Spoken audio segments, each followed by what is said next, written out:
আসসালামু আলাইকুম, সবাই কেমন আছেন? আশা করি কেউ ভালো নেই। কারণ বর্তমানে রাখাল ব্যাপার নিয়ে যেই পরিমাণ ভাইরাল হতেছে, এতে করে মানুষ রাস্তায় বের হতেও ভয় পাইতেছে। তো সবাই সুস্থ থাকবেন, ভালো থাকবেন। ধন্যবাদ।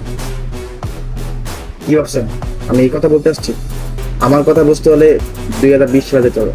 যে করোনা ভাইরাস, অ্যান্টিভাইরাস নামে আমরা চিনি, এই ভাইরাসে কম বেশি সবারই ক্ষতি হয়েছে। আবার দেখা গেছে যে দ্রব্যমূল্যের দাম অনেক অতিরিক্ত বেড়েছে, হয়তো এতটা বাড়তেও নাও পারতো। দেখা গেছে করোনার সময় অনেক মসজিদে জুমার নামাজ পড়াতেও হুজুর পাওয়া যেত না। আর সেই হুজুর এখন বর্তমানে বলতেছে যে করোনা একটা ভুয়া সংবাদ ছিল। এখন বর্তমানে আসল ব্যাপার নিয়ে যে পরিমাণ আলোচনা সমালোচনা হচ্ছে, তখন কিন্তু করোনা নিয়েও এত আলোচনা সমালোচনা হতো।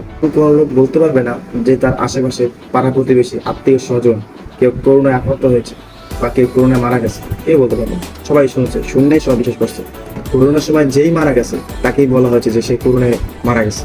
যদি কেউ অ্যাক্সিডেন্ট করে মারা যায়, কেউ যদি সুইসাইড করে মারা যায়, তাহলেও বলা হচ্ছে যে সে করোনায় মারা গেছে। আর বর্তমানও সেম কাহিনী। এখন যদি আপনাকে মাছরাপনা, আমরা যেটা বাঙালি ভাষায় বলি মাছরাপনা, এই মাছরাপনার সাপেও যদি আপনাকে কামড় দেয়, তাহলেও বলবো যে আপনাকে রাসেল ব্যাপারই কামড় দিয়েছে। আর যদি দায়ের সাহেবের কামড়ের মধ্যে আপনি মারা যান, তাহলেও বলবো যে রাসেল ব্যাপার কামড় দিয়ে মানে বাইরে ফেলেছে। সেম কাহিনী, একই ঘটনা। রাসেল ব্যাপার নিয়ে বহুত ভাইরাল হয়েছে। এই জন্য বাঙালির একটু ভাইরাল হওয়ার জন্য কি শখ যাচ্ছে। কারণ দেখা গেছে তারা সাপ ধরে ঘরে নিয়ে ফেলায় করে রাসেল ব্যাপার ঘরের ভিতরে ঢুকে গেছে। আর সর্বশেষ কথা হচ্ছে যে যদি কোনো নিউজ নিয়ে দেখেন ফেসবুকে, ইউটিউবে প্রচুর পরিমাণ ভাইরাল হইতেছে, তাহলে আপনি ওই বিষয় নিয়ে নিশ্চিতভাবে ঘরে বসতে পারেন যে ওইটা দ্বারা আপনার কোনো ক্ষতি হবে না ইনশাআল্লাহ।